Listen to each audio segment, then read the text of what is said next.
नमो नमः प्यारे बच्चों। कक्षा द्वादशी संस्कृत कोर संस्कृत साहित्य का आज मैं आपको नाटक के तत्व यह टॉपिक समझाने जा रही हूँ, इसलिए ध्यान से सुनिए क्योंकि जो रिक्त स्थान रूप में आते हैं तो इसमें से कुछ वाक्य अवश्य आ जाते हैं पेपर में। ठीक है, सबसे पहले नाट्य तत्व में आता है नांदी। नाटक में नांदी जो है वो नाटक के प्रारंभ में होता है।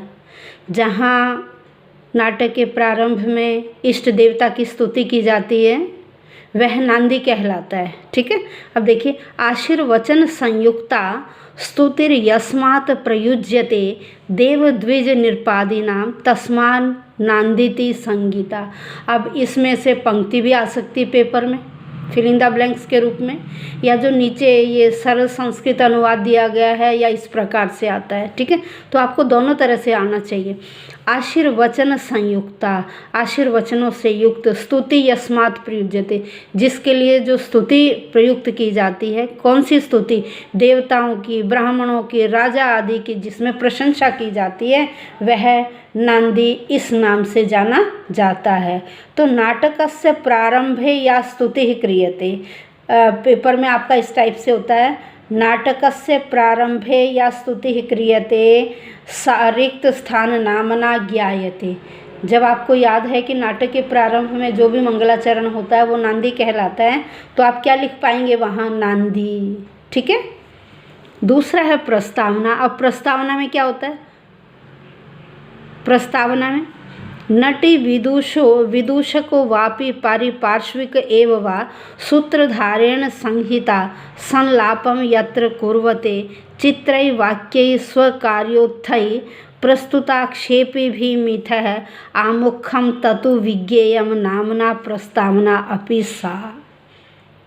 अब पेपर में किस टाइप से होगा? ये तो हुआ आपका श्लोक कि आपको प्रस्तावना के बारे में समझ में आ जाना चाहिए क्या, कि जहाँ नटी है, विदूषक है या कोई और पात्र है, सूत्रधार के साथ जो वार्तालाप करता है, चित्र वाक्य से या किसी अन्य कार्य से जो प्रस्तुत किया जाता है स्टार्टिंग में, वो प्रस्तावना कहलाती है।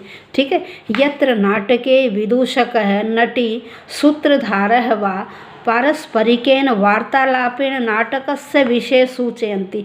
क्या है? जहाँ नाटक में विदूषक, नटी, सूत्रधार या कोई और आपस में वार्तालाप करके जो नाटक के विषय में सूचना देते हैं कि हम नाटक में आपको ये दिखाएंगे, ये होगा, ऐसे होगा, वो क्या कहलाता? प्रस्तावना। तत् आमुख प्रस्तावना, या तो उसे आमुख कहते हैं या प्रस्तावना कहा जाता है। ठीक है, जहाँ नाटक की सूचना दी जाती है आपस में वार्तालाप करते हुए, वो आपका प्रस्तावना कहलाता है। प्रस्तावना पंचविधा भवति, ऐसे भी आ सकता है प्रस्तावना रिक्त स्थान भवति, तो आप क्या लिखेंगे? पंचविधा। कौन से 5 प्रकार हैं? उद्घातकम, कथोद्धातम, प्रयोगातिशयम, प्रवर्तकम, अवगलितम च। ये 5 प्रकार की प्रस्तावना होती है। ठीक है, अब सूत्रधार का आ जाता है। सूत्रधार सूत्रम प्रयोगानुष्ठानम धारयति इति सूत्रधार है। सूत्रधार जो कथा को आगे से आगे बढ़ाता है वो क्या कहलाता है? सूत्रधार। कि अब ये होगा, अब ये होगा, अब ये होगा, जो बताता है बीच बीच में। नाट्यस्य यदनुष्ठानम, नाटक के बारे में जो भी कुछ, तत्सूत्रम स्यात्, वह सूत्र सबीजकम, जो बीज सहित बताया जाता है, जो बीच बीच में बताया जाता है कि अब आगे ये होगा, अब आगे ये होगा, अब आगे ये होगा, वो क्या कहलाता है? सूत्रधार। रंग दैवत पूजाकृत सूत्रधार इति स्मृत है।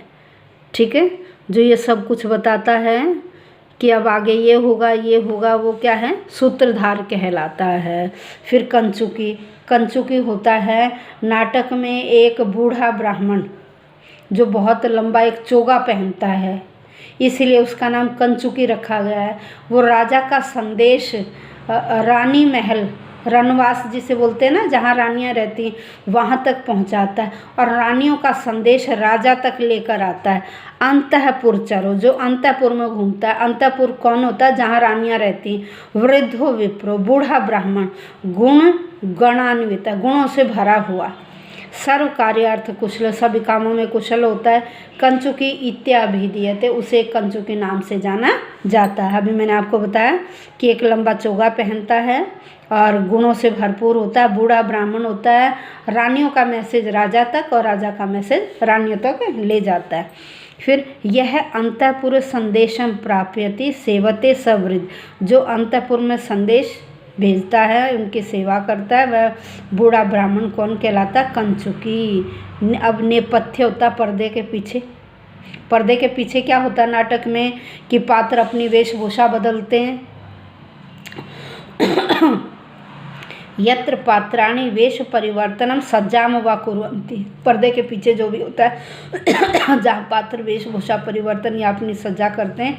रंगमंच से पृष्ठभाग, रंगमंच के पीछे का भाग, एवं नेपथ्यम कथ्यते, रंगमंच के पीछे का भाग ही नेपथ्य कहा जाता है।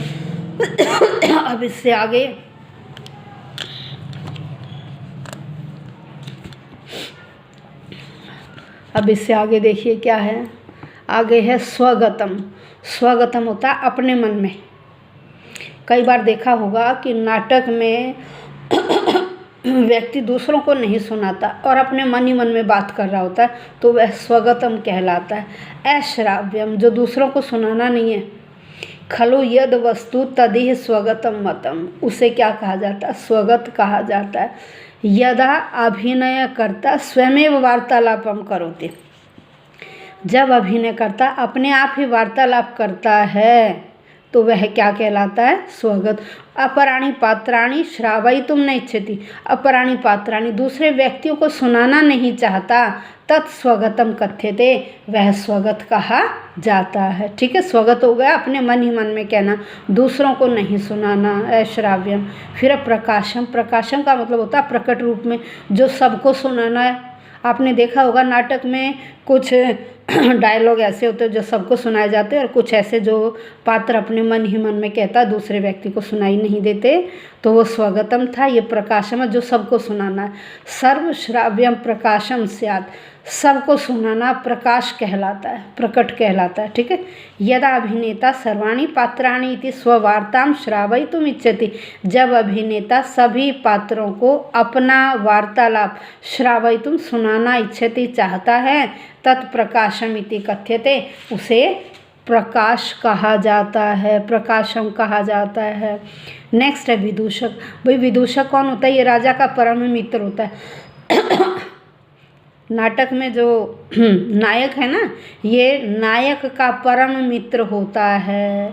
और कुसुम वसंतक आद्य अभिदय, नाम क्या होते हैं? या तो कुसुम होता है उसका, या वसंतक आदि नामों से कर्म वपु वेश भावाद्य, ये कार्य में और अपने शरीर से भी सुडौल होता है ये, और वेशभूषा आदि से, अपने हाव भाव आदि से हास्यकर है, हंसी का पात्र, हंसी कराने वाला। कलह हरति विदूषक है, कलह रति विदूषक है। ये लड़ाई झगड़ा और प्रेम आदि विदूषक है। विदूषक लड़ाई झगड़ा भी राजा से कभी थोड़ा बहुत, या उसके प्रेम विषयक बातें उनसे और अपने कार्यों से ये राजा का हास्य विनोद करता रहता है, उसका मनोरंजन करता है। कुसुम वसंतक आदि नाम होते हैं, अपने काम से, अपने शरीर से, अपनी वेशभूषा, अपने भाव आदि से हंसी कराने वाला, कलह को दूर करने वाला, रति आदि में भी निपुण होता है। तो यह विदूषक अपने कर्मों से राजा को प्रसन्न करता रहता है।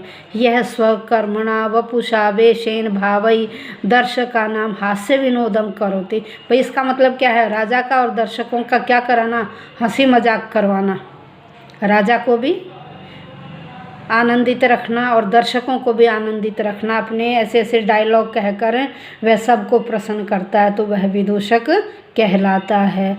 आकाश भाषितम, कई बार आपने देखा होगा नाटक में न तो सुनाया जाता है सामने वाले को, न आपस में बातचीत की जाती, केवल आकाश की ओर इशारा करके ही कुछ बोला जाता है। तो उसे आकाश भाषित कहते हैं।